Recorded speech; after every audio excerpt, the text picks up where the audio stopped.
오늘은 창세기 15장입니다. 또 한 주가 우리가 시작됐는데 오늘 이번 한 주도 우리가 하나님의 말씀 날마다 붙들면서 그 안에서 승리하는 은혜가 있기를 간절히 바랍니다. 우리가 창세기 15장 말씀을 보는데요. 이 창세기 15장 1절에 이렇게 말씀이 시작됩니다. 이후에 여호와의 말씀이 환상 중에 아브라함에게 임하여 이르시되 아브라함아 두려워하지 말라. 나는 내 방패요 너의 지극히 큰 상급이니라. 지금 아브라함이 1절의 말씀을 보면 두려워하고 있는 모습을 우리가 볼 수 있습니다. 어떤 일 때문인지 무엇 때문인지 그 일로 인해서 그는 지금 두려워하고 있습니다.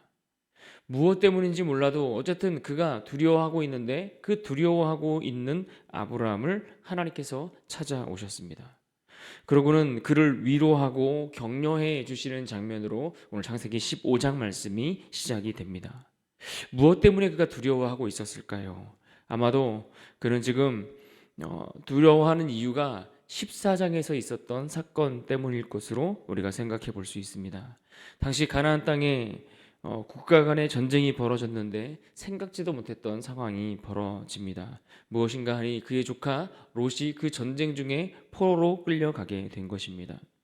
이 때문에 아브라함은 이 롯을 구출하기 위해서 그 전쟁에 개입하게 되고 끼어들게 됩니다. 기습적으로 공격해서 이 롯과 또 그의 가족들 빼앗긴 모든 재물들까지 다 되찾아 올 수 있었습니다. 그러나 여전히 아브라함 마음에는 염려가 왜 없겠습니까? 큰 승리를 거뒀지만 자신이 인솔에서 데리고 다녀온 군사라고 하는 사람들은 사실 전문적인 훈련을 받은 군인들은 아닙니다. 그저 집에서 함께 길러온 식솔 300여 명을 데리고 가서 하나님이 그래도 은혜를 주셔서 급한 마음에 버려서 성공하고 돌아왔습니다. 하지만 적들이 반격하기라도 한다면 아마 그 집안과 그 모든 가족들, 그의 인생 전체가 송두리째 다 빼앗길 수 있는 그런 위험한 상황 가운데 있습니다. 그러니까 이러한 상황들을 지금 아브라함은 염려하고 그것들 때문에 두려워서 그렇게 불안해하고 있는 겁니다. 이것을 하나님이 또 아시고 그를 찾아오셨습니다. 그리고 그를 위로해 주시죠. 어떻게 위로하십니까? 두려워 말라. 두려워 말라 말씀하시고 내가 너의 방패가 되어주고 내가 너에게 상급이 되어주시겠다 이렇게 말씀하고 계시는 겁니다. 여러분 성경을 보면 하나님은 언제나 항상 적절한 때에 등장하시는 것을 우리는 보게 됩니다. 마치 야구 경기에서 중요한 순간에 구원 투수가 등판하는 것처럼 그렇게 아주 적절한 때에 하나님은 늘 우리 인생 가운데 찾아오십니다. 모세가 죽고 여호수아가 리더로 세워졌을 때 가나안 땅을 눈앞에 들고 얼마나 두렵고 떨렸겠습니까? 모세를 이어서 그 일들을 감당하는 것 자체가 힘들고 무거운 마음들을 갖고 있지 않았겠습니까? 그때도 하나님은 찾아오셔서 여호수아에게 두려워 말라라고 말씀하셨습니다. 그런가 하면 사도 바울이 전도 여행 중에 늘 낙심하고 그 마음이 무거워서 힘들 때면 하나님이 환상 중에 꿈 중에라도 찾아오셔서 그를 위로하시고 격려해 주셔서 다시 그 복음을 들고 나아갈 수 있도록 하나님이 힘을 부어 주시는 것을 우리는 볼 수가 있습니다. 그런데 오늘 아브라함에게 마찬가지로 찾아오셨습니다. 그런데 어떤 말씀으로 위로를 해주고 계시는가 하니 내가 너에게 방패가 되어주시겠다 말씀하십니다. 방패는 말 그대로 적들의 공격을 방어하는 호신용 방패를 이야기합니다. 시편에서 주로 하나님의 백성들을 든든하게 보호해 주시는 하나님을 묘사할 때 사용되는 단어입니다. 그래서 시편 144편 2절에 보면 이런 말씀이 있습니다. 여호와는 나의 사랑이시오 나의 요새이시오 나의 산성이시오 나를 건지시는 이시오 나의 방패이시니 내가 그에게 피하였고 그가 내 백성을 내게 복종하게 하셨나이다. 우리를 지키시고 보호하시는 방패가 되어주신다라고 말씀하고 있는 겁니다. 실제로 하나님은 지금까지 아브라함을 그렇게 지키고 보호해 주셨습니다. 기근에서 그를 지켜주셨고 애굽에서 바로의 권력과 그 탐욕 앞에서도 하나님은 그를 지켜주셨고 그의 사라의 목숨까지도 건져주셨습니다. 또 앞장에서 있었던 그 왕들과의 그 싸움에서도 아브라함의 생명과 그 재산을 지켜주셨을 뿐만 아니라 오히려 승리하고 돌아올 수 있도록 인도해 주셨습니다. 그래서 그 하나님이 아브라함에게 찾아오셔서 자신이 그와 같이 든든한 방패가 되어 주시겠다 이렇게 말씀하고 있는 겁니다. 또 뭐라고 말했습니까? 하나님은 그에게 상급이라고 말씀했습니다. 상급, 용병들에게 주는 어떤 보수를 의미하죠. 그래서 어떤 일을 했을 때 받게 되는 그 보수, 그런데 그것이 하나님이 너에게 그러한 보수가 되어 주시겠다라고 말씀하시는 겁니다. 그러면서 하나님은 아브라함에게 아브라함으로 하여금 그와 약속했던 그 말씀을 다시 한번 떠올리게 생각나게 하고 계십니다. 그러자 아브라함이 하나님께 어떤 질문을 합니까? 2절과 3절 말씀을 보십시오. 2절과 3절을 같이 한번 읽어볼까요? 2절과 3절입니다. 아브라함이 이르되 주 여호와여 무엇을 내게 주시려 하나이까? 나는 자식이 없사오니 나의 상속자는 이 다메섹 사람 엘리에셀이니이다. 아브라함이 또 이르되 주께서 내게 씨를 주지 아니하셨으니 내 집에서 길른 자가 내 상속자가 될 것이니이다. 여러분, 아브라함의 생애를 보시면 하나의 단어로 그의 생애를 표현한다면 여러분 무엇으로 표현하겠습니까? 흔히 아브라함의 생애를 믿음이라고 표현을 많이 할 수도 있지만, 그러나 그의 생애를 저는 좀 더 약속, 언약이라는 단어로 그의 인생을 표현할 수 있을 것이다 라고 생각합니다. 왜냐하면 하나님이 처음 그를 부르셨을 때도 하나님이 그에게 약속을 주셨고, 그 약속 때문에 그의 조카 롯과 함께 그 땅을 떠나 왔고, 또 조카 롯과 땅을 나눌 때에도 하나님이 여전히 그에게 약속해 주셨고 그 언약의 말씀들을 주셨습니다. 심지어 앞으로 그가 하나님이 주신 그 약속을 따라 걸어가는 모든 걸음들이 다 그 후손이 태어나기까지 또 하나님이 다 그에게 주신 그 약속을 따라, 약속이 주어지고 그 약속을 따라 그 약속 때문에, 약속으로 인해서 그가 평생을 그렇게 살아가는 것을 보게 됩니다. 그런데 문제는 이 약속을 붙들고 살아가는데 때로는 이 약속 때문에 고향도 떠나고 친척도 떠나고 아버지의 집도 떠나게 되지만, 오늘 본문처럼 그 약속이 내게 있지만 여전히 희미하고 보이지 않는 그 약속 때문에 흔들릴 때도 있더라는 겁니다. 너로 큰 민족을 이루게 하시겠다는 그 약속을 받았지만 현실은 어떻습니까? 아직 내게는 자식 한 명 있지 않은 상황입니다. 그러니까 머리로는 하나님의 말씀을 이해했을지는 모르겠지만 현실적인 상황을 보면 그게 마음에 와닿을 만큼 그 확신이 들지를 않는 겁니다. 그래서 희미한 약속보다 내 눈에 확실하게 보이는 그런 내 종, 다메섹 사람 엘리에셀을 통해서라도 내가 이 대를 이어가겠다라고 하는 생각을 하게 되는 겁니다. 하지만 하나님은 그의 약속이 변함없음을 그에게 확인시켜 주십니다. 변하지 않는 하나님의 약속을 다시 한번 확인시켜 주시면서 4절 말씀에서 이렇게 말합니다. 여호와의 말씀이 그에게 임하여 이르시되 그 사람이 내 상속자가 아니라 내 몸에서 날 자가 내 상속자가 되리라 하시고, 정확하게 말씀합니다. 내 몸에서 날 상속자, 그가 내 자식이고 내 상속자가 될 것이다. 여러분, 이처럼 하나님이 하신 약속의 말씀이 변하지 않는다는 것을 그에게 확인시켜 주는 겁니다. 늘 하나님이 그에게 불안해할 때마다, 그에게 뒤를 지는 약속으로 인해서 그의 마음이 흔들릴 때마다 하나님은 그에게 그 말씀이, 하나님이 주신 그 약속이 확실하다는 것을 확증해 주시고 확인시켜 주시는 겁니다. 이번에는 그 약속을 눈으로 보여주십니다. 그래서 5절에 보시면 시청각 교재를 사용하시죠. 그래서 그를 밖으로 이끌고 가서 하늘의 별들을 보여줍니다. 그래서 이 많은 별들처럼, 그 수많은 별들처럼 내 자손이 이와 같이 될 것이다 라고 말씀해 주고 계시는 겁니다. 그런데 어떻습니까?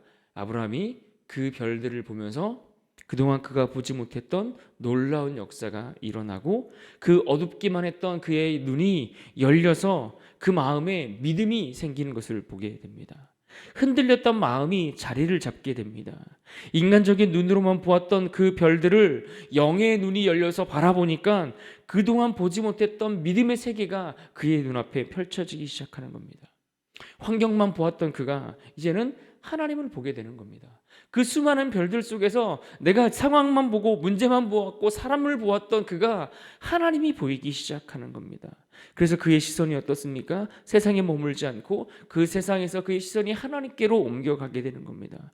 그러면서 비로소 하나님이 약속하셨던 그 약속의 말씀들이 그 마음에 새롭게 다가오게 되는 겁니다. 그래서 6절에 뭐라고 말합니까? 아브라함이 여호와를 믿으니 여호와께서 이를 그의 의로 여기셨다라고 말씀하고 있습니다. 아브라함이 하나님을 신뢰했다라는 의미입니다. 물론 자신은 늙었고 현실에 제약이 있음을 너무나 잘 알지만 그런 현실을 보기보다 그 약속을 이루실 하나님을 기대했다라는 이야기입니다. 그래서 여기에 성경에서 처음 믿다라는 이 믿음이라는 단어가 등장하는 것을 보게 됩니다. 그런데 아브라함이 믿었던 그가 누구입니까? 여호와. 여호와는 누구입니까? 어떤 이름입니까?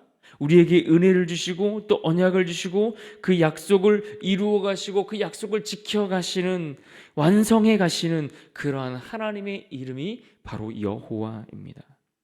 내게 약속하시고 그 약속을 이루시고 완성시키실 여호와 하나님을 그가 믿었다라고 말씀하고 있습니다. 그 하나님을 신뢰하고 믿었습니다.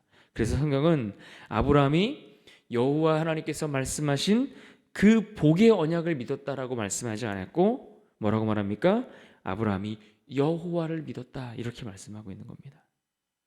하나님께서 이것을 아브라함의 의로 여기신 이유는 하나님께서 주시는 복을 바라보고 믿은 것이 아니라 그 복을 주실 하나님을 믿었기 때문에 이것을 의로 여겨 주신 겁니다. 그러니까 하나님이 주실 복에만 집중하면 어떻습니까? 그 받을 복에 집중하면 그 복은 언제나 우리의 상황과 환경에 따라 이렇게 저렇게 바뀌고 움직이고 변경될 수 있는 겁니다. 하지만 그것을 주시는 하나님을 믿으면 하나님이 변하지 않기 때문에 그것도 변하지 않게 되는 겁니다. 여러분, 하나님이 여기서 아브라함을 칭찬하신 것도 바로 이것 때문입니다. 아브라함은 하나님을 믿었습니다. 아직 비록 약속이 이루어진 것이 아무것도 없지만 그러나 그 약속을 이루실 하나님을 보았다는 겁니다. 하나님이 주실 축복을 믿은 것이 아니라 하나님을 믿었습니다. 이처럼 조건 붙지 않는 상태로 하나님을 믿을 때 그것을 하나님이 정말 기뻐하시고 받아주시는 겁니다. 어떠한 복에 대한 조건이 있어서 우리가 하나님을 섬기는 것이 아니라 그저 하나님의 그 존재 자체로 우리가 만족하고 그분을 사랑하고 그분을 따라갈 때에 비로소 하나님이 그것을 인정해 주시고 기뻐해 주십니다. 하나님은 이제 또다시 아브라함에게 약속에 대한 확증을 해주시는 말씀들로 이어가십니다. 7절을 보십시오. 또 그에게 이르시되 나는 이 땅을 내게 주어 소유를 삼게 하려고 너를 갈대아인의 우르에서 이끌어낸 여호와이니라.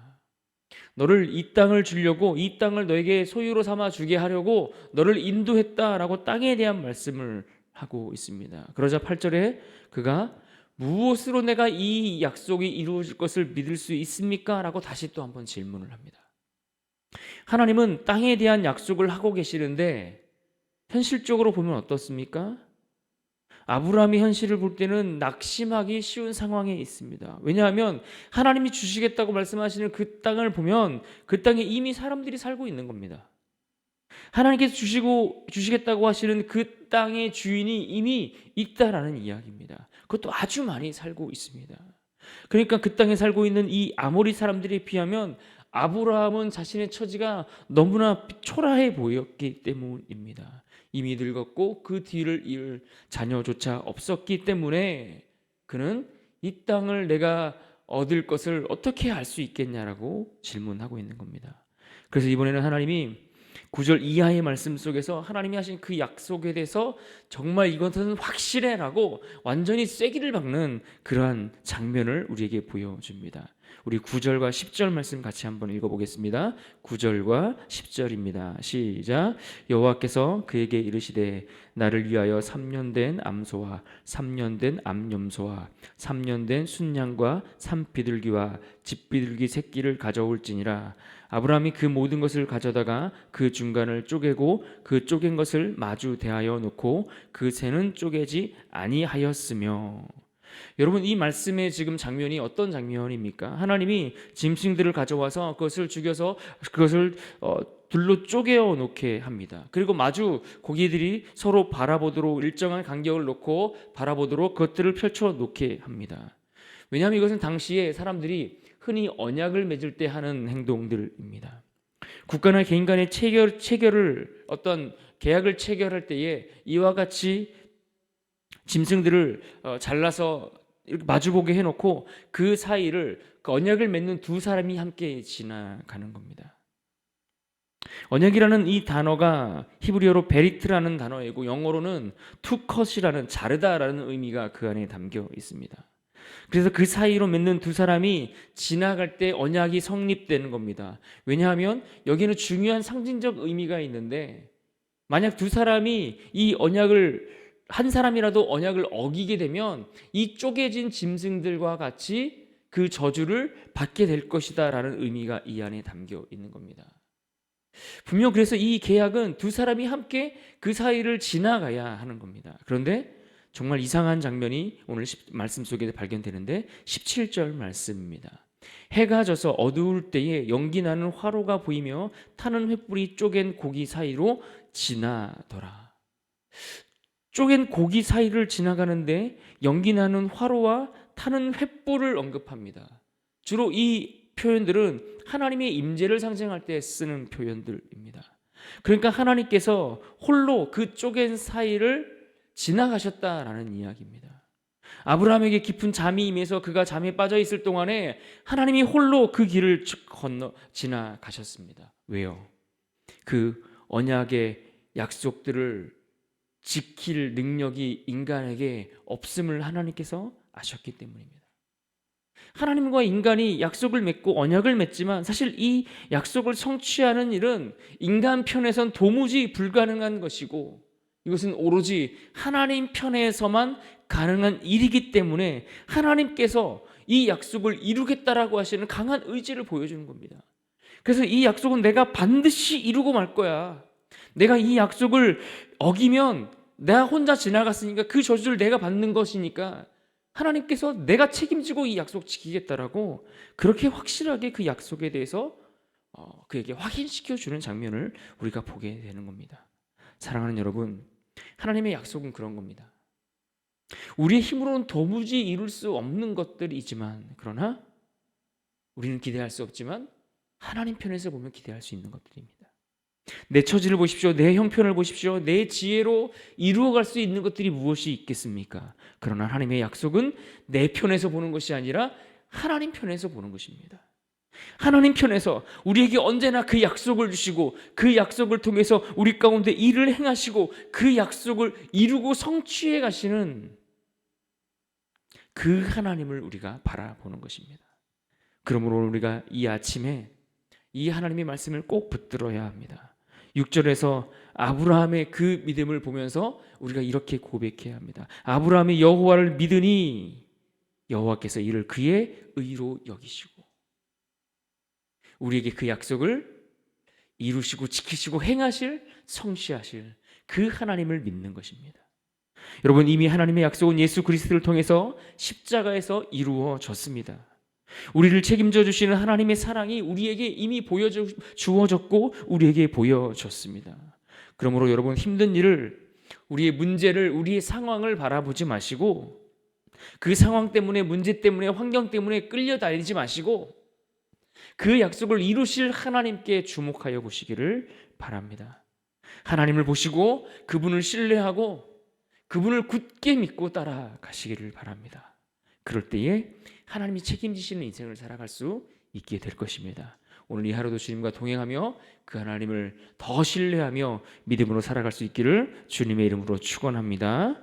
아멘. 우리 같이 한번 기도하겠습니다. 오늘도 두 가지 기도 제목드립니다. 우리가 기도할 때 하나님, 우리가 주실 복이 아닌, 우리에게 주실 그 복이 아닌 그 복을 주시는 하나님을 믿는 믿음을 달라고 이 시간 같이 기도하면 좋겠습니다. 또한 기도할 때에 나를 책임져 주시는 그 하나님을 이 하루도 또 이 한 주간도 더욱 신뢰하며 살아갈 수 있도록 인도하여 주옵소서. 같이 이 시간 함께 기도하도록 하겠습니다. 기도합니다.